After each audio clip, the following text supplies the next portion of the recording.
Suatu pagi, seorang petapa tua baru saja menyelesaikan meditasinya di sebuah hutan yang begitu asri dan indah. Ketika ia hendak pulang, ia melewati sebuah telaga yang indah. Tiba-tiba tampak di pinggiran telaga tersebut seekor skorpion mengambang tanpa daya di atas air.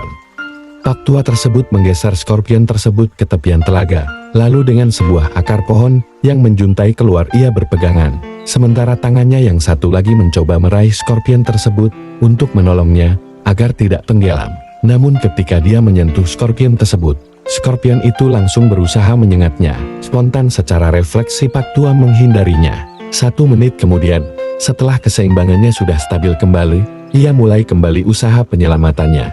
Kali ini skorpion tersebut menyengatnya dengan sangat buruk dengan ekornya yang berbisa, tangannya hingga bengkak dan berdarah. Seorang pejalan kaki yang sejak awal memperhatikan adegan tersebut berkata, "Pak tua, apa tidak salah? Mengapa kok kamu mau merisikokan nyawamu untuk menolong makhluk yang tidak tahu diri dan berusaha membunuh kamu?" Pak tua itu memalingkan mukanya pada si pemuda seraya menatap mata pemuda tersebut.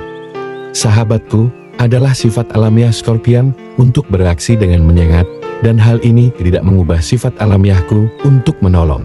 Sahabatku, menolong tidak perlu ditentukan bagaimana sikap orang yang perlu kita tolong, sebab menolong orang itu hanya berkaitan dengan motivasi dan hati kita yang tulus untuk menolong orang tersebut. Sekalipun orang yang kita tolong tersebut mempunyai pikiran yang salah tentang kebaikan kita, barangkali bahkan memanfaatkan kita, dan tidak jarang orang yang kita tolong justru membuat kita susah. Jangan mengubah sikap kita untuk menolong, sebab kualitas diri kita adalah milik kita, kualitas diri orang tersebut adalah milik orang tersebut. Ketahuilah bahwa kebahagiaan hidup itu bukan hanya terjadi saat kita mendapat pujian saja.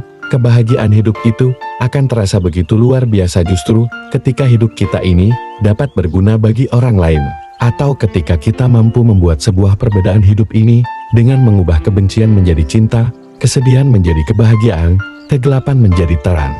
Ingatlah selalu bahwa kebahagiaan sejati akan terasa luar biasa hanya ketika kita mampu menolong orang-orang di sekitar kita sukses mencapai kebahagiaannya. Ketika kita bahagia, namun orang sekitar kita tidak bahagia, kita juga tidak akan pernah bahagia.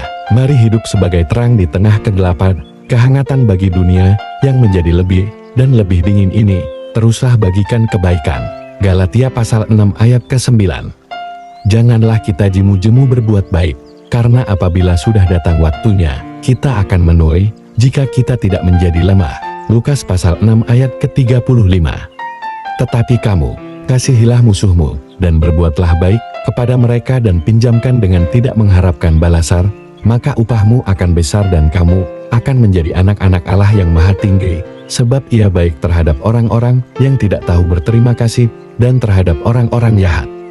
Salam damai sahabatku, Tuhan memberkati. Rehat Kub, renungan harian sahabatku. Dari Love Ministry.